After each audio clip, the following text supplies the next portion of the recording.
நீங்க ஊர் கூடி நின்று தேர் இழுத்தீங்க. இப்போ ஒருத்தருமே இல்லாம மறைமுகமா திருமணம் இன்னொருத்தையே செஞ்சிருக்கீங்க.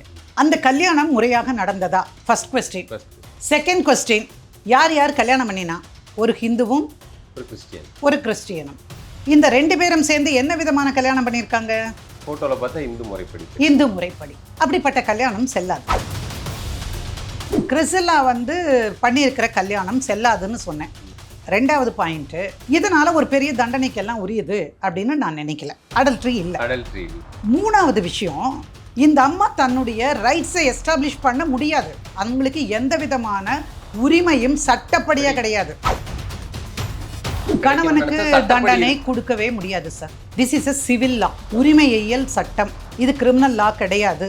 அதனால இதுல தண்டனை கொடுப்பதுங்கிற பேச்சே இல்லை.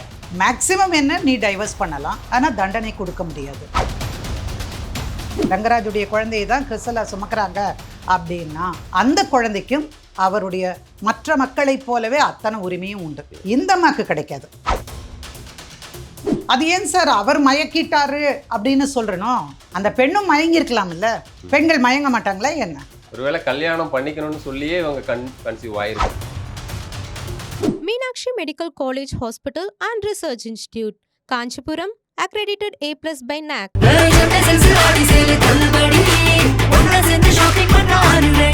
The Chennai Silks in Aha Oho Adi Sale 50% வரை தள்ளுபடி. குமுதம் நேயர்களுக்கு வணக்கம். இன்று நம்மோடு சிறப்பு விருந்தினராக வழக்கறிஞர் சாந்தகுமாரி அவர்கள் இணைந்துள்ளார். அவருடைய நிகழ்ச்சிக்கு வரவேற்போம். வணக்கம் மேடம். வணக்கம். எப்படி மேடம் இருக்கீங்க? நல்லா இருக்கேன். நீங்களாம் நல்லா இருக்கீங்களா? நல்லா இருக்கும் மேடம். எஸ் மேம், இப்போ 2 நாளா சோஷியல் மீடியாவில் பரபரப்பாக போயிட்டு இருக்க விஷயம், மாதம்பட்டி ரங்கராஜ் 2வது திருமணம் பண்ணதா அந்த பெண் போஸ்ட் பண்ணியிருந்தாங்க. நான் 6 மாசமா கன்சீவ் ஆகியிருக்கேன், ப்ளஸ் கல்யாணம் பண்ணிக்கிட்டோம் அப்படின்றது. அதில் அவங்க 2வது திருமணம் பண்ணிக்கிறதுல பிரச்சனை இல்லை, ஆனால் முதல் மனைவியோட ஒரு முறையாக விவகாரத்து பெறலை அப்படின்றது ஒன்று இருக்கு. இவங்களும் ஆல்ரெடி ஒரு மேரேஜ். ஸோ உங்களை பொறுத்த வரைக்கும் 2வது திருமணம் பண்ணிட்டு தப்பு இல்லை? இல்ல, இதுதான் ஆண்களோட பார்வையா இருக்கு. அதனால அதுல இருந்தே ஆரம்பிக்கணும்னு நான் நினைக்கிறேன். இல்ல, நான் ஆண்களுடைய பார்வையா சொல்லல, ஒரு சட்டப்படி விவகாரத்து அப்படின்றது இருக்கு. ஒரு அது கரெக்ட். நான் அதை சொல்றேன். நான் ஆண் பெண் அந்த அடிப்படையில் நான் இல்ல சார், நீங்க எடுத்த உடனே தப்பு இல்லைன்னு சொல்லிட்டீங்க. அதனாலதான் இந்த விஷயத்த சொல்றேன். சரி, அப்படியே இருக்கட்டும். நான் இதுல நிறைய கருத்து சொல்லணும்னு இல்லை, ஆனா எப்பவுமே பிரபலங்களுடைய விவாகரத்துக்கள் தான் பேசப்படுகிறவையாக மாறிவிடுகின்றன அப்படின்னு நான் நினைக்கிறேன். இயல்பா பார்த்தீங்கன்னா இந்த மாதிரி பிரச்சனைகளில் மாட்டிட்டு நூற்றுக்கணக்கான, ஏன் ஆயிரக்கணக்கான பெண்கள் குடும்ப நீதிமன்றங்களுக்கு வருகிறார்கள். அங்கே தொடர்ந்து போராடிக்கிட்டே இருக்காங்க. அதுக்கு நடுவில் இப்படி அப்பப்போ ஒன்று வரும்போது தான் தமிழ்நாட்டு மக்களுக்கு சட்டம் பற்றி சொல்லி வைப்போம் அப்படின்னு நிறைய பேர் உங்களை மாதிரி இருக்கிறவங்க நினைக்கிறாங்க. எஸ், நீங்கள் சொல்கிறது கரெக்டு தான். உங்களுக்கு சட்டம் தெரிஞ்சிருக்குது இல்லை? அதனால 2வது கல்யாணம் பண்ணினா தப்பு இல்லைன்னு சொல்றதை வாபஸ் வாங்கணும் நீங்க முதல்ல. ஓகே, ஏன் மேம் அது சட்டப்படி விவகாரத்து பெற்றா கூட இன்னொரு உறவுக்குள்ள போக கூடாது? 2வது திருமணம் செய்வது தப்பு இல்லைன்னு நீங்க ஆரம்பிச்சீங்க. அதுக்கு அடுத்த கேள்விதான் முதல் மனைவி அப்படின்னு வந்தீங்க. அதனால மறுமணம் சொல்லியிருக்கணும். என் வார்த்தை பிரயோகத்துல தவறு இருக்கு, அதை நான் ஏத்துக்கிறேன். மறுமணம் செய்து கொள்றது அவங்களுடைய தனிப்பட்ட விஷயமா பார்க்கப்படுது. இந்த வழக்குல இந்த வழக்குல இன்னும் கேஸ் அவங்க போடுறேன்னு சொல்லி போட்டிருக்கேன். இந்த சம்பவத்துல முறைப்படி அவர் முதல் மனைவி கிட்ட இருந்து சட்டப்படி விவகாரத்து பெறாம பண்ணின ஒரு விஷயம் அப்படிங்கிறது தான். அதுல அவருக்கு என்ன சிக்கல் இருக்கு அப்படின்றத சொல்றேன். ஏன்னா அவங்க முதல் மனைவி ஒரு வழக்கறிஞர், அவங்க வழக்கு தொடுப்பேன்னு சொல்லியிருக்காங்க. வழக்கு முதல்லயே கூட அவங்க தொடுத்திருக்கலாமே.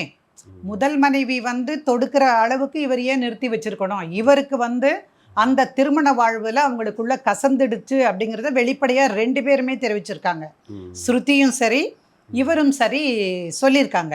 அப்படியானா ஒத்து வராத பொழுது விவாகரத்துக்குன்னு சில அடிப்படையான காரணங்கள் இருக்கு. அந்த காரணங்கள் அதில் இருக்குமானால், கசந்து போவதற்கு காரணமாக அது இருக்குமானால், ஏன் மிஸ்டர் ரங்கராஜ் கூட போட்டிருக்கலாமே, ஒரு விவாகரத்துக்கான போட்டிருக்கலாம். இது வெறும் விவாகரத்துக்கு உட்பட்ட வழக்காக மட்டுமே நான் இதை பார்க்கல. ஒரு குடும்பம் குறித்தான வழக்கு இது. ஏன்னா அவர் விவாகரத்து செய்வதற்கு முன்னாடி அவருக்கு 2 குழந்தைகள் இருக்காங்க, பெரிய பெரிய குழந்தைகள். அந்த குழந்தைகளுடைய எதிர்காலத்தையும் யோசிக்க வேண்டிய ஒரு நிலையில இருக்கும். அந்த குழந்தைக்கு எப்படி வேணாலும் போகட்டும், நான் இன்னொரு கல்யாணம் பண்ணிக்கிறேன்னு சொல்லக்கூடியவராக நான் ரங்கராஜை பார்க்கல.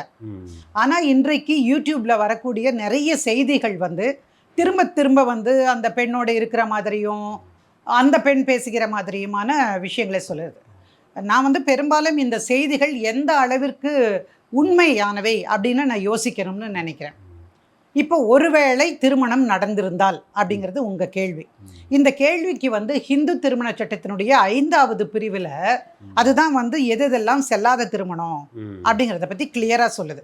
ஒரு கல்யாணம் பண்ணிக்கிறதுக்கு முன்னால நீங்க கல்யாணம் பண்ணிக்கக்கூடிய நபர் ஆணானாலும் சரி பெண்ணானாலும் சரி 2 பேரும் இதுதான் முதல் திருமணமா, அப்படி 2வது திருமணம் என்று வந்தால் அதில் அவங்க டிவோர்ஸ் பண்ணியிருக்காங்களா அப்படிங்கிறது அவங்க தெரிஞ்சுக்கிட்டு தான் பண்ணணும். இதுதான் முதல் பாயிண்ட்டு. அப்படின்னு என்ன நோக்கம்னா, இதுக்கு முன்னாடி எல்லாம் சின்ன வீடு வச்சுருப்பாங்க ஆண்கள், நமக்கு தெரியாதுல்ல, நம்ம இதெல்லாம் பழகி போனவங்க. சினிமா பாட்டே வச்சுட்டோம். மேஸ்திரி கிட்ட போகிறதுக்கு கூட சின்ன வீட்டுக்கு வரட்டுமா இல்லை ஏதோ பெரிய வீட்டுக்கு வரட்டுமான்னு கேட்குற மாதிரியெல்லாம் பாடி நிறைய செய்திகளை எல்லாம் கேட்ட தமிழ் உலகம் இது. பெரிய பெரிய மனிதர்களே கூட 1, 2, 3 என்று தொடர்ச்சியாக திருமணம் புரிந்தது. அதை டைவர்ஸ் பண்ணிட்டு திருமணம் புரிஞ்சதுன்னு பெரும்பாலும் சொல்ல முடியாது. திருமணத்தை மீறிய உறவிலே இருந்து அதுவே மனமாக மாறியது அப்படிங்கிற அளவில் பார்த்துருக்கோம். அதனால் தமிழ்நாட்டில் இந்த பிரச்சனை மிகப்பெரிய பிரச்சனையாக வருவது கிடையாது பெரும்பாலும். ஆனால் இந்த மாதிரியான பிரபல்யங்கள் எல்லாம் கல்யாணம் பண்ணும்போது சினிமாவில் இருக்கிறவங்க அல்லது ஒரு சமையல் துறையில் விற்பனராக இருக்கிறவங்க அல்லது மேடை பேச்சாளர் அந்த மாதிரி விஷயங்கள்லாம் வருகிற பொழுது அது பேசப்படுவது என்பது ரொம்ப வருத்தத்திற்குரிய விஷயம். இன்றைக்கு நீங்கள் வந்து ரங்கராஜனுடைய 2வது திருமணம் நடந்திருந்தால் அதை பற்றி நீங்கள் என்ன நினைக்கிறீங்கன்னு கேட்கறதுக்கு வந்திருக்கீங்க. இதற்கு முன்பாகவே இந்த வசீகரான ஒரு பாட்டு எழுதினாங்கல்ல, தாமரை ஒருவரோடு இணைந்து வாழ்ந்தார், அது 2ஆம் கல்யாணம் அப்படின்னு இந்த சமூகம் ஏற்றுக்குச்சுங்க. அந்த அம்மா கடைசியில் பிரிஞ்சு போகும்போது கூட அந்த வீட்டுக்கு முன்னாடி உட்கார்ந்தெல்லாம் உண்ணாவிரதம் எல்லாம் பண்ணிச்சு, தர்ணா பண்ணினாங்க, நீண்ட காலம் அதுக்காக போராடி பார்த்தாருங்க, தனக்கான உரிமைக்கு. நடக்கலை. ஏன் இதை சொல்கிறேன்னா, ஒரு சாதாரணமான எந்த வழக்குமே இப்படி ஒரு பிரபலம் அடையிறது இல்லை. அதை மாற்றிக்கணும்னு ஊடக நண்பர்களுக்கு இது ஒரு வேண்டுகோளாக நான் வைக்கிறேன். சரி, இப்போ வர்றது என்னென்னா, இப்போது கல்யாணம் பண்ணக்கூடாது. இந்த விஷயத்தில் ஸ்ருதி வந்து ரங்கராஜுக்கு அத்தை மகள் மாமன் மகன் அந்த மாதிரி உறவில் இருந்து கல்யாணம் பண்ணிக்கிட்டவங்க. அப்போது உறவு கூடி நின்று வாழ்த்தி நடந்த ஒரு திருமணம். அந்த திருமணத்தை விட்டு விலகுவது என்று ஸ்ருதி முடிவு செய்திருந்தாலும் சரி அல்லது ரங்கராஜ் முடிவு செய்திருந்தாலும் சரி, அவங்க வந்து அது குறித்தான 2 பேருக்கு நடுவில் பேசியிருக்கணும். பேசி எனக்கு ஒத்து வரல, உனக்கும் ஒத்து வரல, நம்ம 2 பேரும் சுமூகமாக பிரிஞ்சிடலாம், சுமூகமாக பிரியறதுக்கு நம்ம என்னென்ன நடவடிக்கைகள் எடுக்கணும். It is going to be the order of the day அப்படின்னா என்னென்னா, இதுதான் இனிமேல் வரக்கூடிய காலங்களில் நடக்கிறது. ஏன் இதை சொல்கிறேன்னா, நான் ஃபேமிலி கோர்ட்டுக்கு முதல்ல வழக்குக்காக போகிற பொழுது இதெல்லாம் ஃபேமிலிக்கு கோர்ட்டுக்கு போகிற வக்கீல் நாங்கள், புரியுதுங்களா? அப்படின்னா அதெல்லாம் வரதில்லை, அவங்கெல்லாம் என்னத்தை போய் சாதிக்க போகிறாங்கன்னு. ஆனால் அன்னைக்கு ஒரே ஒரு கோர்ட்டு தான். இன்னைக்கு 8 கோர்ட்டு இங்கே மட்டுமே இருக்குது. எங்கே? சென்னையில் மட்டுமே இருக்குது. பல இடங்களில் நிறைய நீதிமன்றங்கள் வந்துருச்சு, ஃபேமிலி கோர்ட்ஸ். அந்த அளவுக்கு வழக்குகள். அது எங்கள் 8 கோர்ட்டில் நீங்கள் காலையில் வந்து பார்த்தீங்கன்னா, தமிழில் ஒரு பழமொழி சொல்லுவாங்களே, எள்ளு போட்டால் எண்ணெய் ஆகிடும்னு. அது எண்ணெயும் ஆகி அதையே சுட்டி எதையாவது கொடுத்துடலாம். அந்த அளவுக்கு மோசமான அளவுக்கு கூட்டம் நிறைய கூடியிருக்கு. அப்போது என்ன புரிஞ்சுக்கணுன்னா, முன்ன மாதிரியெல்லாம் கிடையாது சார். கணவனே கண் கண்ட தெய்வம் கிடையாது, கல்லானாலும் கணவன் ஃபுல்லானாலும் புருஷன் அப்படின்னு சொல்கிற விஷயமெல்லாம் கிடையாது. அதை தாண்டி நின்று பெண்கள் வந்து இன்றைக்கு படிக்கிறார்கள், வேலைக்கு போகிறார்கள், சம்பாதிக்கிறார்கள், அப்புறம் அவங்க வந்து தன்னுடைய சொந்த காலில் நிற்கிறாங்க. ஸோ இனியெல்லாம் நீங்கள் போட்டு அடிச்சிங்கன்னா அடியை வாங்கிட்டு ஆஹா அப்படின்னு உட்கார போகிறது இல்லை. So lot of cases are coming. இது ஒரு வகை, அதாவது அடித்து உதப்படுற குடும்பங்கள்ல இருந்து. பட் இந்த வழக்கை பொறுத்த வரைக்கும் 2 பேருமே சொல்லியிருக்காங்க கொஞ்ச நாளாக பிரிஞ்சு தான் இருக்காங்க. யார்? ஸ்ருதியும் இவரும். இவங்க 2 பேருமே சேர்ந்து பேசியிருக்கணும்னு நான் முதல்ல சொன்னது தான் இப்போவும் சொல்ல விரும்புகிறேன். சரி, ஒத்து வரல, விலகி போகலாமா அப்படின்னு நினைக்கிற பொழுது மனம் வந்து விலகிடுச்சுங்க சார். நீங்களே சொன்னீங்க ரிலேட்டிவ் அந்த பொண்ணு அப்படின்றது. ரிலேட்டிவாகவே இருக்கலாம் சார். எத்தனை பேர் ரிலேட்டிவை கல்யாணம் பண்ணிக்கிறோம் சொல்லுங்கள்? ஏதோ 100 இருந்தால் ஒரு 10 பேர் கல்யாணம் பண்ணுவாங்க, ஒரு 15, 20 கூட வச்சுக்கோங்க சார். மொத்தம் 80% அடுத்து வேற தானே சார் கல்யாணம் பண்ணுறாங்க. அதனால் மட்டுமே வாழ்ந்துட முடியும்னு நீங்கள் நினைக்கிறீங்க? முடியாது. ஐ டோன்ட் திங்க் ஸோ.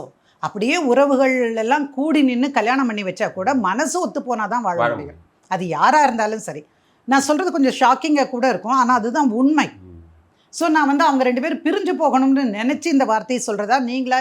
யாரும் நீங்களானா நீங்கள் இல்லை, வாசகர்களாகிய நேயர்களாகிய ஆமா. யாராக இருந்தாலும் அவங்க அந்த மாதிரி நினச்சிடக்கூடாதுங்கிறதுக்காக இதை சொல்கிறேன். ஸோ மனம் வந்து 2 பேருக்கும் பிரிஞ்சு போச்சு.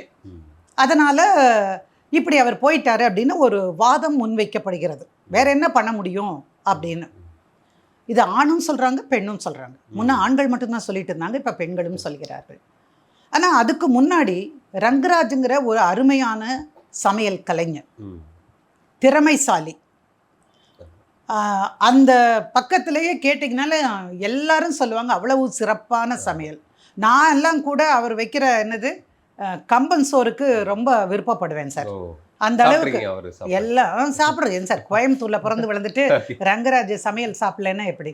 அதனால நாங்கள்லாம் சாப்பிட்றவங்க தான். அந்த அளவுக்கு சாப்பாட்டுக்கும் எனக்கும் உள்ள பந்தம் தான், எனக்கும் அவர் தங்கராஜ் உள்ள அவ்வளோதான். ஒரு தனிப்பட்ட மனுஷனா அவர் பார்க்கிற பொழுது இவ்வளவு திறமையெல்லாம் இருக்குது. இத்தனை விஷயங்களில் முன்னாடி நிற்கிறீங்க.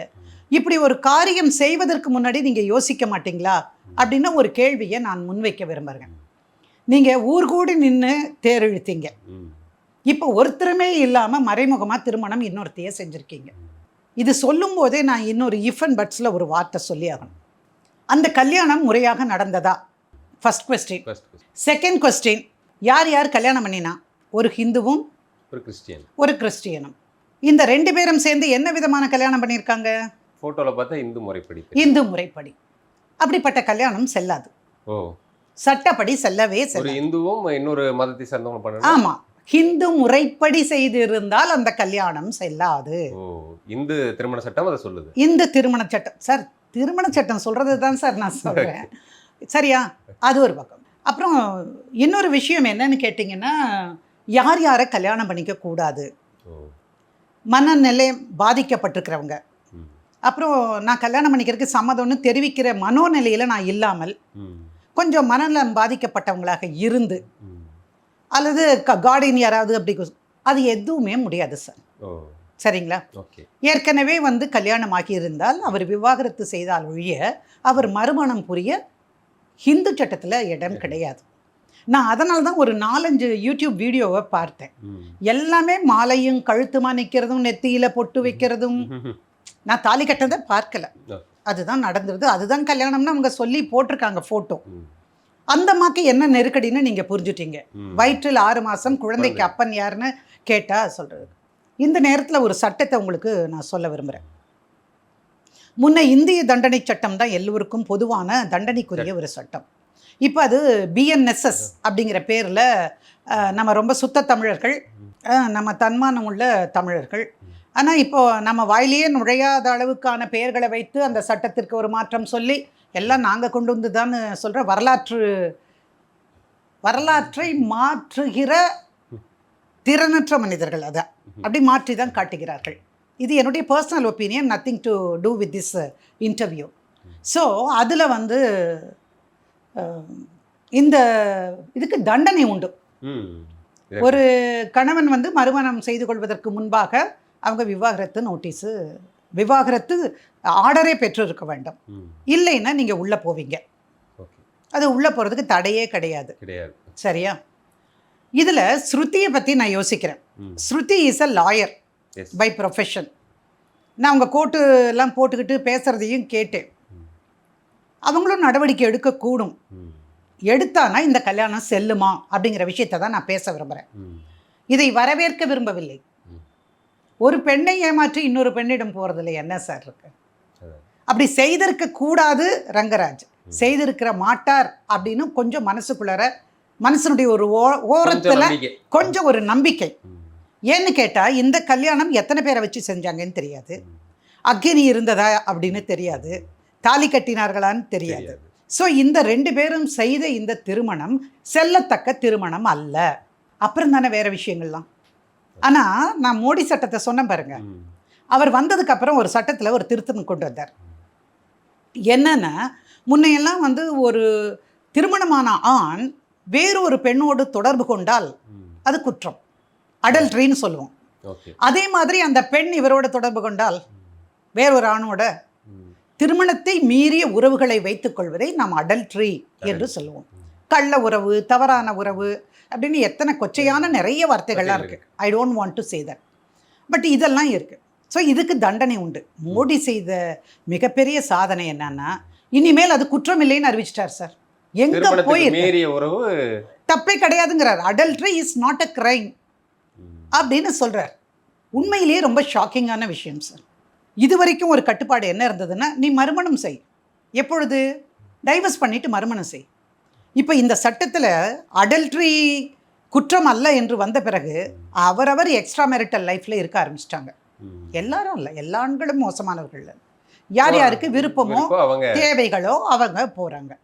ஸோ இது ஒரு முக்கியமான பாயிண்ட்டுன்னு நான் நினைக்கிறேன். ஏன் இந்த கேஸில் அதை சொல்கிறேன்னா, கிறிஸ்டலா வந்து பண்ணியிருக்கிற கல்யாணம் செல்லாதுன்னு சொன்னேன். ரெண்டாவது பாயிண்ட்டு, இதனால் ஒரு பெரிய தண்டனைக்கெல்லாம் உரியது அப்படின்னு நான் நினைக்கல. அடல்ட்ரி இல்லை. மூணாவது விஷயம், இந்த அம்மா தன்னுடைய ரைட்ஸை எஸ்டாப்ளிஷ் பண்ண முடியாது. அவங்களுக்கு எந்த விதமான உரிமையும் சட்டப்படியாக கிடையாது. ஒருவேளை அவர் நிறைய சம்பாதிக்கலாம், நிறைய செலிபிரிட்டிஸ் வீட்டு கல்யாணத்துல எல்லாம் அவர் தான் சமைக்கிறார். அதனால எக்கச்சக்கமான காசு இருந்து கொடுத்து செட்டில் பண்ணலாமா இல்லாமல் அந்த பொண்ணுக்கு உரிய மனைவி என்கிற உரிமையை அவரால் வழங்க முடியாது. சரியா? இது மூணாவது பாயிண்டாக நான் பார்க்குறேன். இப்போ அந்த பொண்ணு ஸ்ருதி வந்து இவங்க மேலே கேஸ் போடலாம் இந்த அடல்ட்ரிக்கு. அவங்களுக்கு அதில் ஒரு பாயிண்ட் இருக்கு. என்னன்னா, அடல்ட்ரியில் இருந்தால் எனக்கு டைவர்ஸ் வேணும் அப்படின்னு கேட்கணும். ஐ don't think that Shruti is after divorce. அவளுக்கு அது தேவைன்னு நான் நினைக்கல. அவங்கள பொறுத்த வரைக்கும் அவங்க மாமா அவங்க கிட்ட வந்து சேரணும். என் குழந்தைகளுக்கு நீ தான். இன்றைக்கு நான் அவரை தான் மனசில் நினச்சிட்டு இருக்கிறேன். ஏதோ 2 பேரும் கொஞ்ச நாள் மறந்துருக்கிறாங்க 2 பேரையுமே. அதனால் நிகழ்ந்த நிகழ்வு தான் இது. ஸோ ஸ்ருதியை பொறுத்த வரைக்கும் டைவர்ஸ்க்கு தான் இதை காரணமாக காட்ட முடியும், அடல்ட்ரியை. இன்னொரு பெண்ணோடு உறவு கொண்டு இருப்பதை. அதுக்கு மட்டும் இந்த அடல்ட்ரி பயன்படும். குற்றமில்லை, ஆனால் விவாகரத்து வாங்குறது என்று சொன்னால் அதுக்கு மட்டுமே இது பயன்படும். இந்த விஷயங்கள் நான் இப்படித்தான் பார்க்கிறேன். இதுக்கு மற்றபடி அதில் இப்போ நீங்கள் ஏற்கனவே சொல்லிட்டீங்க, இந்த பிஎன்எஸ்எஸ் வந்த பிறகு அதில் சில திருத்தங்களில் திருமணத்துக்கு மீறிய 2 அடல்ட் அவங்க 2 பேரும் சம்மதத்தோட மியூச்சுவலாக வச்சுக்கிற உறவை வந்து மனைவியோ இல்லை ஹஸ்பண்டோ வந்து அதை குற்றம்னு சொல்ல முடியாதுன்ற மாதிரி மாறி இருக்கிறதா சொன்னீங்க. இப்போ இதில் பார்க்கும்போது 6 மாதமாக அவங்க கர்ப்பமாக இருக்கிறது ஒன்று, இவங்க முறைப்படி விவகாரத்து பெறாமல் இவர் கல்யாணம் பண்ணிக்கிட்டார் அப்படின்றது தான். இதனால் வந்து இவர் சிறைக்கு கூட போவார் அப்படின்ற மாதிரி சில பேர் சொல்லிட்டு இருக்காங்களா? அப்படி அதற்கான வாய்ப்பு இல்லையா? ஸ்ருதி வழக்கு தொடுத்தா சார், நான் ஸ்ருதி வந்து அவங்கள சிறைக்கு அனுப்பணுங்கிறது அவங்க நோக்கமா நான் நினைக்கல சார். அவங்களுக்கு அது நோக்கம், அவங்களுக்கு அது நோக்கம் இல்லைன்னு ஒரு பெண்ணா நான் அதை உணர்கிறேன், ஒரு அம்மாவா நான் அதை உணர்றேன். அவங்களுக்கு அந்த 2 குழந்தைகளை வாழ்க்கை அதுக்கு மேலே கிடையாது. இல்லை ஒரு துணிச்சலான பொண்ணு, நீ தான் அப்படி போறியா, போய்க்கோ, என் பசங்களுக்கு என்ன செய்யணுமோ இதை செய், எனக்கு ஒரு பெர்மனன்ட் அலிமனி கொடு, எனக்கு இவ்வளோ கோடி கொடு கேட்குறாங்க தானே சார். இதான் நடக்கு.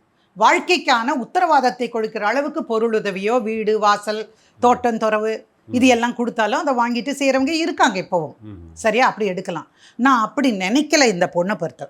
ஆனால் சட்டப்படி இப்போ இதை விட்டுருவோம், ஸ்ருதி ரங்கராஜை விட்டுருவோம், ஒரு எக்ஸோ என்ன வச்சுக்கிறீங்களா? அப்படி ஒரு நிலைமையில் ஒரு பெண் இருக்காங்க, ஒரு ஆண் இந்த மாதிரி பண்ணிடுறாரு அப்படிங்கும்போது அவங்க ஒரு தனக்கு ஒரு நீதி வேணும், ஒரு தண்டனை, அவன் கணவனுக்கு தப்பு செஞ்சிருக்காங்க, கணவனுக்கு தண்டனை கொடுக்கவே முடியாது sir. This is a civil law, உரிமையியல் சட்டம். இது கிரிமினல் லா கிடையாது. அதனால இதுல தண்டனை கொடுப்பதுங்கிற பேச்சே இல்லை. மேக்சிமம் என்ன, நீ டைவர்ஸ் பண்ணலாம், இல்லை டைவர்ஸே கொடுக்க மாட்டேன்னு ஓயாத ஒரு சுப்ரீம் கோர்ட் வரைக்கும் கூட நீ போராடலாம், நீங்கள் வெற்றி கூட பெறலாம். ஆனா தண்டனை கொடுக்க முடியாது. ஆனா இன்னொரு விஷயத்தை நீங்க கவனத்துல கொள்ளணும், எந்த ஆணுமே ஒட்டாத இடத்துல ஒட்டுறது கிடையாது. இப்போ நீங்க இந்த கிறிஸ்டலாவை வேண்டான்னு சொல்லுங்க, உதறி தள்ளிட்டு கூட போயிடலாம், ஒரு ப்ரெஷர்ல ஏதாவது நடக்கலாம். மீண்டும் எல்லா மனிதர்களுக்கும் துணை வேண்டும். பசி தாகம் தூக்கம் மாதிரி செக்ஸுங்கிறது ஒரு அடிப்படையான ஒரு விஷயம். அது ஒரு பெண்ணா பேசும்போது வேணா நீங்க ஐயோ இந்த அம்மா இதெல்லாம் பேசுதேன்னு நினைக்கலாம், பட் இட் இஸ் ட்ரூ. அந்த மாதிரி சந்தர்ப்பத்தில் அவர் ஒரு பெண்ணோடு சேர்ந்து வாழ்ந்தால் அது தவறே கிடையாது. ஏன்னா உச்சநீதிமன்றம் சொல்லிடுச்சு என்னென்ன, சேர்ந்து வாழ்தல் தப்பில்லை, living together is not an offence, it is between 2 individuals who are adults who has the right to choose their partners. அப்படிதான் பார்க்குது. அது திருமணம் நடக்கும்போது வந்தாலும் கூட தண்டனை கொடுக்க முடியாது. மனைவி டைவர்ஸ் தான் கேட்க முடியும், ஓகே. அவளை பிடிச்சி தள்ளலாம் முடியாது. ம். சட்டத்தில் இந்த மாதிரி சின்ன சின்ன சிக்கல்கள் திருமணமாகி கணவனால் பாதிக்கப்பட்ட பெண்களுக்கு ஒரு பெரிய மாற்று இல்லாத போயிடுச்சோ அப்படின்னு நினைக்கிற அளவுக்கு கொண்டு வந்து வச்சிருக்கு இன்றைய சட்டங்கள். இதுல கணவர் குறித்து சொல்லிட்டீங்க, அந்த தண்டனை எதுவும் கிடைக்காது. ஆனா இந்த வழக்குல இன்னொரு பெண்ணும் சம்மந்தப்படுறாங்க, அந்த ஆடை வடிவமைப்பாளர் ஜாய்ஸ். அவங்க வந்து இதுல ஒருவேளை இப்ப சிலர் என்ன சொல்றாங்க அப்படின்னா, அந்த பெண்ணுக்கும் ரங்கராஜுக்குமே கொஞ்சம் நாளா மனக்கசப்புல தான் இருக்காங்க. அவங்க திருமணம் பண்ண சொல்லி ஃபோர்ஸ் பண்ணிட்டு இருக்காங்க. இவர் டிவோர்ஸ் கிடைக்கலன்றத சொல்லி காரணம் காட்டி தள்ளி போட்டுட்டு இருக்காரு. அவரை ஒரு நிர்பந்தத்துக்கு தள்ளுறதுக்கு தான் நேத்தைக்கு வந்து அந்த ஃபோட்டோவை அவங்களுடைய சோஷியல் மீடியாவில் போட்டு, நான் 6 மாதம் ப்ரெக்னன்சியாகவும் இருக்கேன் அப்படின்ற தகவலை சொல்லி ஒய்ஃப் ஆஃப் ரங்கராஜன் சொல்லி போட்டிருக்காங்க. இப்போ இவங்க ஸ்ருதியும் ஒய்ஃப் ஆஃப் ரங்கராஜன், நீங்கள் இதில் சொல்லிட்டீங்க இவங்க சட்டப்படி ஒய்ஃப் ஆக முடியாது. ஆனால் அந்த குழந்தைக்கு இவர் தான் சொல்ல முடியும் பயாலஜிக்கல் சார். அதுலேயும் சிக்கல் இருக்கு சார். அந்த குழந்தை அவரால் பிறந்தது என்று நிரூபிக்கிற பொழுது அந்த குழந்தைக்கான உரிமையை வந்து உண்டு. அது உண்டு. இல்லெஜிட்டிமேட் சில்ட்ரனுக்கு ரைட்ஸ் உண்டு. எப்படி ஸ்ருதியோட 2 குழந்தைகளுக்கும் தகப்பன்கிற முறையில் அவர் செய்ய வேண்டிய கடமைகள் இருக்கிறதோ, அவர் சொத்துல மூதாதையர் சொத்துல அப்படின்னு நம்ம ஹிந்து சட்டம் என்ன சொல்லுகிறதோ அது மாதிரி எல்லாம் உரிமை உண்டு. ஆனால் அதே சமயத்தில் அது அவருடைய குழந்தை என்று நிரூபிக்கப்பட்டால், ரங்கராஜுடைய குழந்தையை தான் கிறிஸ்டலா சுமக்கிறாங்க அப்படின்னா, அந்த குழந்தைக்கும் அவருடைய மற்ற மக்களைப் போலவே அத்தனை உரிமையும் உண்டு. இந்த அம்மாக்கு கிடைக்காது, இவங்களுக்கு கிடைக்காது. மனைவி அப்படின்ற ஸ்தானம் கிடைக்காது. குழந்தைன்றது ரங்கராஜுடைய குழந்தையா அதை வந்து அங்கீகரி இருந்தாதான் டெஸ்ட் பண்ணினாதான். ஓகே. நான் வந்து வக்கீலுங்கிறதுனால நான் கொஞ்சம் தெளிவாக சொல்லணும்னு நினைக்கிறேன் சார். ஏன்னா எது எப்படி நடந்தது என்று உங்களுக்கும் தெரியாது, எனக்கும் தெரியாது. புரியுதுங்களா? இன்னொரு விஷயம், படம் அவங்க எல்லாருமே இந்த சினிமா துறையில் இருக்கக்கூடியவங்க. எத்தனையோ சீன்ஸ் வரும், அதில் நடக்கக்கூடிய நிறைய சம்பவங்களாக இது இருக்கலாம். உடலுக்கு தலையை மாற்றி ஒட்டி இருக்கலாம், மார்ஃபிங் பண்ணலாம், நிறைய விஷயங்கள் இருக்குது. இஃப்ஸ் அண்ட் பட்ஸுங்கிறது நிறைய இருக்குது இதில். அதனால் டக்குன்னு ரங்கராஜையும் குறை சொல்லிட முடியாது. இந்த பொண்ணு தப்பு செஞ்சதை அப்படின்னு நான் சொல்ல. அவங்க 2 பேருக்கும் மனசுக்குள்ள ஒரு அன்பு, ஆசை, காதல், பாசம், காமம் எல்லாம் இருந்துச்சுன்னா they could have done that. அதை சீர்தூக்கி பார்க்கறது நானோ நீங்களோ அல்ல. அது தனி மனிதனுடைய உரிமைன்னு நான் நினைக்கிறேன். அந்த தனி மனிதனோட உரிமை எப்போ தப்புன்னு நான் சொல்கிறேன்னா, அடுத்த பெண்ணுடைய உரிமையை பாதிக்கிற போது, அந்த குடும்பத்தின் வாழ்க்கையை பாதிக்கிற பொழுது அது தப்பு அப்படின்னு நான் சொல்கிறேன். அவ்வளோதான். It is between a man and woman, because we know very well. இப்போ நிறைய இடங்களில் ஒன்று அடுத்ததுன்னு நிறைய பேர் டிவோர்ஸ் பண்ணிவிட்டு அடுத்த கல்யாணம்னு போகிறாங்க. இதில் ரங்கராஜுக்கும் அவருடைய மனைவி ஸ்ருதிக்கும் கொஞ்சம் மனக்கசப்பு, பிரிஞ்சு இருக்காங்க அப்படிங்கிறதெல்லாம் வெளியில் தெரிந்த ஒரு தகவலாக இருந்துச்சு. அந்த நேரத்தில் சில கிசுக்கெல்லாம் தான் அவங்கள பற்றி வந்துட்டு இருந்த சமயத்தில் இந்த February 14 வந்து ஜாய்ஸ் வந்து அவங்களுடைய சோஷியல் மீடியாவில் ரங்கராஜோட வேலண்டைன்ஸ் டேவை செலிப்ரேட் பண்ண மாதிரி அவங்க போட்டிருந்தாங்க. எனக்கு தெரிஞ்சு ரங்கராஜ் போட்ட மாதிரி தெரியல, நேற்றுக்கு மேரேஜ் ஃபோட்டோஸ் கூட அவர் போட்ட மாதிரி தெரியல, இவங்க தான் போட்டிருக்காங்க. அப்போ அதுக்கு முன்னாடி பார்த்தோன்னா April 17 வந்து ஸ்ருதி வந்து அவங்க கணவர் குறித்து மை வேர்ல்டுன்னு சொல்லிட்டுலாம் இதை போட்டிருந்தாங்க. ஸோ சேர்ந்துட்டாங்கன்னு நினைக்கும் போது ஏப்ரல் அது போடுறாங்க, February இவங்க போடுறாங்க. இப்போ நேற்றைக்கு வந்து திருமணம் சார் அதெல்லாம் நம்மளால சொல்ல முடியாது சார். தங்களை பாதுகாத்துக் கொள்வதற்காக கூட ஸ்ருதி சொல்லி இருக்கலாம், ஓகே, உண்மையாகவும் இருக்கலாம், 2 விதமாகவே எடுத்துக்கலாம். அதே மாதிரி இவர் இந்த விஷயம் வெளியே வராதுன்னு நினைச்சு கூட அந்த பெண்ணோடு உறவு கொண்டு இருக்கலாம்.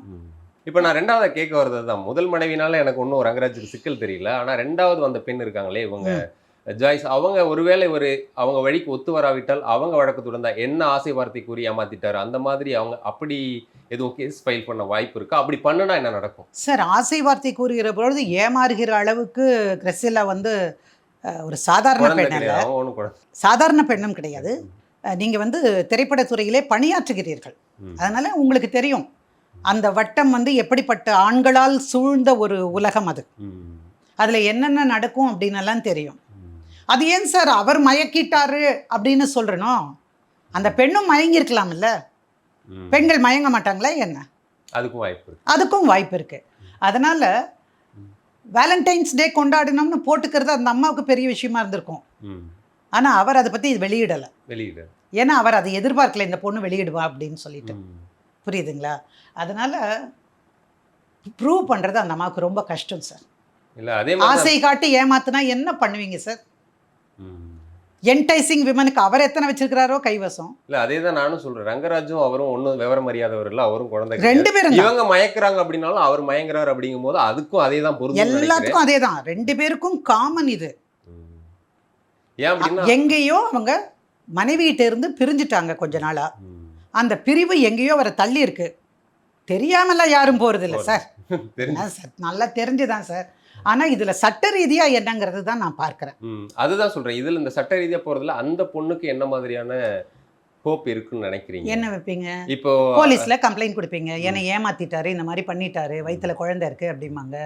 சரி, குழந்தைக்கு என்ன செய்யறமோ செய்யலாம் அப்படின்னு சொல்லிட்டாங்கன்னா முடிஞ்சு போயிடுது. இல்ல உனக்கு என்ன வேணும்? செட்டில்மெண்ட் ஒரு 5 கோடி தரேன், இதோட விட்டுட்டு வெளியே போ அப்படின்னு சொல்லலாம். அவர் சொல்றதில்ல, வேற வழி இல்லாமல் அந்த பொண்ணு கூட அதை ஏத்துக்கலாம். ஒண்ணும் இல்லாம இருக்கிறதுக்கு ஒரு பெருந்தொகையோ ஒரு வாய்ப்போ கிடைக்குமானா ஒருவேளை ஏத்துக்கலாம். அந்த பொண்ணுக்கு சட்டம் தெரியல போல இருக்கு. இல்லைன்னா டைவர்ஸ் வாங்கிட்டு வாங்க, அப்புறம் நான் கல்யாணம் பண்ணலன்னு சொல்லும், கல்யாணம் பண்றேன்னு சொல்லிருக்கலாம். இப்ப சொல்றது நான் புரியுதா? யாரும் தெரியாதவர்கள் அல்ல, எல்லா வில்லங்கமும் தெரிஞ்சுதான் இருப்பாங்க. ஒருவேளை கல்யாணம் பண்ணிக்கணும்னு சொல்லியே இவங்க கன்சீவ் ஆயிருப்பாங்க. அப்படியெல்லாம் சொல்லக்கூடாது சார். 2 பேருக்கும் அது இது யாரோ ஒருத்தர் சொல்லி மட்டும் வர்றதில்லை. ஒருத்தர் கூப்பிட்ட உடனே ஒருத்தருக்கு உணர்வு வந்துருமா sir? No sir, I don't think so. அது வந்து 2 பேருக்குமா ஈர்ப்பு இருந்திருக்கலாம். ஆனா இந்த இடத்துல 2 பெண்களையும் ஏமாற்றுறது இந்த ஆண் அப்படிங்கிறவரை தானே பார்க்கும்போது, அப்படிதானே வெளியில இருந்து பார்க்கும்போது சார் தெரியும். அப்படிதானே பார்க்க முடியும் சார், வேற எப்படி பார்க்க முடியும்? அப்போ அவருக்கு அப்ப அந்த பெண்ணுக்கு அந்த தப்பே இல்லைங்கிறீங்களா? இல்ல அந்த பெண்ணுக்கும் பங்கு இருக்கு. ஆனா இது 2 பெண்ணையும் ஏமாற்ற ஒருத்தருக்கு எந்த தண்டனையுமே கிடையாதான்னு கேட்கல. இல்ல அவங்க இல்ல சார், அவங்க புகார் கொடுத்தாலும், நான் தான் சொன்னேனே, அவங்க புகார் கொடுத்தாலும் தண்டனை கிடையாது சார். ஆனா அவங்க புகார் கொடுக்கலாம். ஸ்ருதி கொடுத்ததுக்கு நீங்க சொல்லிட்டீங்க, ஆமா டிவோர்ஸ் வேணும்னா அதை காரணம் காட்டி டிவோர்ஸ் வாங்கி. நான் சொல்றது இந்த பெண் அப்படின்ற இவங்க சார் அப்புறம் ப்ரூவ் பண்ணணும் சார். ப்ரூவ் பண்ண அந்த கிறிஸ்டலா இருக்காளே அவங்க வந்து ப்ரூவ் பண்ணணும், இவரும் ப்ரூவ் பண்ணணும். நாங்க 2 பேரும் ஆசைப்பட்டு தான் ஒருத்தரோட இருந்தோம் அப்படிங்கிறது இருக்கு. ஒருவேளை வந்து ரங்கராஜ் கிறிஸ்டலா மாதிரி கொஞ்சம் புத்திசாலியா இருந்து போட்டோ கிட்டெல்லாம் எடுத்து ஆதாரங்களை சேகரித்து அப்படி வச்சிருந்தாங்கன்னா பரவாயில்ல. இல்லைன்னா வாங்கட்டும், அடி தப்பு தானே. ரங்கராஜ் பண்ணாலும் சரி, ரஜினிகாந்த் பண்ணாலும் சரி, தப்பு தான். ஆனால் ரஜினிகாந்தை சொல்லக்கூடாது. ஒரே மனைவியோடு இன்று வரைக்கும் அமைதியாக வாழ்ந்துட்டு இருக்கிற ஒரு நல்ல மனிதர். ஒரு உதாரணத்துக்கு நட்சத்திரம்ன்றதுனால சொல்றேன். ஆமாம், நட்சத்திரங்கிறதுக்கல்ல, ராரான ஒரு எதுகை மோனையே வந்தது, அவ்வளோதான். Nothing more then that. சொல்லுங்கள். ஓகே, இது மாதிரி இந்த டிவோர்ஸ் கேஸில் இப்போ நிறைய கேஸை நீங்கள் வந்து பார்த்துருப்பீங்களே. இப்போ இந்த வழக்கு எடுத்துக்கிட்டாலே இதில் 2 சைடில் இருந்து நிறைய பிரச்சனைகளை வந்து பார்க்குறோம். இது போல் பெரும்பாலும் வந்து சில இதில் வந்து டிவோர்ஸ் வேணும்னு சில பேர் வாங்கும்போது ஜீவனாம்சம் பெண் தரப்புல இருந்து கேட்பாங்க சார். கேட்பாங்க. இந்த ஜீவனாம்சம் வந்து இப்போது அடுத்த மேரேஜ் பண்ணிக்கிட்டா அது வாங்க முடியாதா, இல்லை அப்படி பண்ணிக்கிட்டாலுமே ஜீவனாம்சம் வாங்கி? அதுக்கு தான் சார் பெண்கள் என்ன பண்ணுறாங்க, பெர்மனன்ட் அலிமனின்னு கேட்டுறாங்க. நிரந்தர ஜீவனாம்சம், வாழ்க்கை பொருளுதவி, லைஃப் டைம் செட்டில்மெண்ட், இப்படி பல பேர்களில் அது அழைக்கப்படுகிறது. அதில் வந்து என்ன பண்ணுவாங்க, இவ்வளவு லட்சம் தகுதியை பொறுத்து, அது லட்சங்களா அல்லது கோடிகளா இல்லை பல 100 கோடிகளா, அதுங்கிறதெல்லாம் அது ஆளை பொறுத்து, according to the status of the parties. Madam, அது போல் நான் ஒரு கியூரியாசிட்டிக்காக தான் கேட்குறேன். ஒரு ஆண் வந்து இப்படி ஒரு பெண்ணுகிட்ட இருந்து ஒரு ஜீவனாம்சம் வாங்குறதுக்கு வழி இருக்கா? இருக்கே. எப்போ? அதுதானே அடிப்படையான கேள்வி. உங்களுக்கு ஏதாவது பிரச்சனைனே சொல்லுங்க, நம்ம கவனிச்சுக்கலாம். என்னன்னா, ஒரு பெண்ணும் ஆணும் யாராக இருந்தாலும் சரி, கணவனாக இருந்தாலும் சரி, மனைவியாக இருந்தாலும் சரி, தங்களை பாதுகாத்து கொள்ள முடியாமல் இருந்தாங்கன்னா ஆண்களும் கேட்கலாம், பெண்களும் கேட்கலாம். அதுதான் அந்த சட்டம், அதுதான் சட்டம். ஆனால் பெரும்பாலும் நம்முடைய சமூகம் எப்படின்னா, ஆண்கள் சம்பாதிக்கிறவர்களாகவும் பெண்கள் வந்து வீட்டில் இருந்து குடும்பத்தை நடத்துகிறவர்களாக அப்படி தானே நம்ம காலங்காலமாக பார்த்துட்டு வரோம். அதனால் பெரும்பாலும் ஆண்கள் கேட்கறது இல்லை. இப்போது எக்ஸுக்கு ஒய்ன்னு ஒரு ஒய்ஃப் இருக்காங்க. ஒய்ஃப் வந்து ஒரு ஹையஸ்ட் பொசிஷனில் இருக்காங்க, மாதம் 5 லட்சம் சம்பாதிக்கிறாங்க. இவர் தன்னுடைய பிஸ்னஸ் எல்லாம் முடிஞ்சு போய் ஒன்றுமே இல்லாமல் உட்காந்துருக்காரு. அந்த அம்மா தொழிலை பார்க்குது, வீடு தனியாக இருக்கு. இவர் வந்து எனக்கு சாப்பிடக்கூட வழி இல்லை, என்னால் வாழ்க்கை நடத்த முடியாது அப்படின்னு சொல்லி அந்த பர்டிகுலர் எக்ஸு ஒய் மேலே கேஸ் போட்டு காசு வாங்கலாம், மெயின்டெனன்ஸ் வாங்கலாம். வாங்கக்கூடாதுன்னெல்லாம் ஒன்றுமே கிடையாது சார். உங்களுக்கு கிடைக்க, உங்களுக்கு இது ஒரு கொடுத்துட்டா பலம் வந்ததா நீங்கள் நினச்சிப்பீங்க, அப்படி தானே? நமக்கும் வாய்ப்பு இருக்குன்னு. கரெக்டா? அப்படி ஒரு வாய்ப்பு இருக்கு. ஆனா நிறைய ஆட்களுக்கு அந்த ஒரு சந்தேகம் இருக்கு. நிறைய அவங்களுடைய சந்தேகத்துக்காக அந்த கேள்வி கேட்டேன். நீங்கள் சம்பாதிக்க முடிஞ்சு அதில் நிறைய பேர் மெயின்டெனன்ஸ் கேட்டால் கூட இன்னொன்றும் பார்க்கணும் சார். எல்லா ஆண்களுக்கும் கிடச்சிடாது. If you are educated, if you are employed, நீங்கள் படித்தவராக இருந்தால், நல்ல பட்டம் பெற்றவர்களாக அப்படி இருந்து, அப்புறம் பணம் சம்பாதிக்கிற திறன் இருக்கிறவங்களா இருந்து, அப்புறம் அதே மாதிரி ஏபிள் பாடி தியரின்னு ஒன்று இருக்குது. அந்த மாதிரி இதுதான் இதெல்லாம். நீங்கள் சம்பாதிக்கக்கூடிய திறன் உள்ளவர் அப்படின்னு சொன்னால், நீங்கள் வந்து இல்லை என்னால் முடியலை, நீ தான் காசு கொடுன்னு கேட்க முடியாது. ஜட்ஜு கேட்பார், எது வரைக்கும் படிச்சிருக்கேன் நீ? MTech sir. அப்புறம் ஏன் வேலைக்கு போகாமல் இங்கே சுற்றிட்டு இருக்க? இப்படி தான் கேட்பாங்க. அப்போது படிப்பு, அதை ஒட்டிய வேலை. முன்ன எங்கே வேலை பார்த்தேன்? இந்த இடத்துல. எத்தனை சம்பாரிச்ச? அப்புறம் ஏன் இப்போ சம்பாதிக்க முடியாது? நீ சம்பாதிக்க வேண்டியது தானையா? ஓகே, அப்படி இப்படி தான் கேட்பாங்க. அப்புறம் ஏபிள் பாடி, நான் எதுவுமே முடியாத நிலைமையில் இருக்கிறேன்னு சொன்னால் கூட, யார் ஏபிள் பாடி? ஒரு நோயாளி, ஒரு காச நோயாளின்னு வச்சுக்கோங்களேன். அதை சொல்லக்கூடாது, ஒரு உதாரணத்துக்கு சொல்கிறேன்.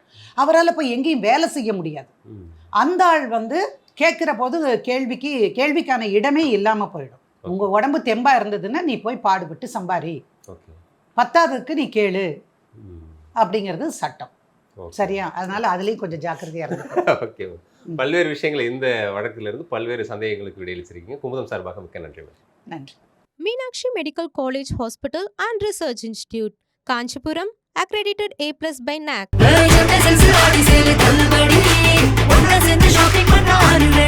The Chennai Silks in Aha Oho Adi Sale 50% வரை தள்ளுபடி.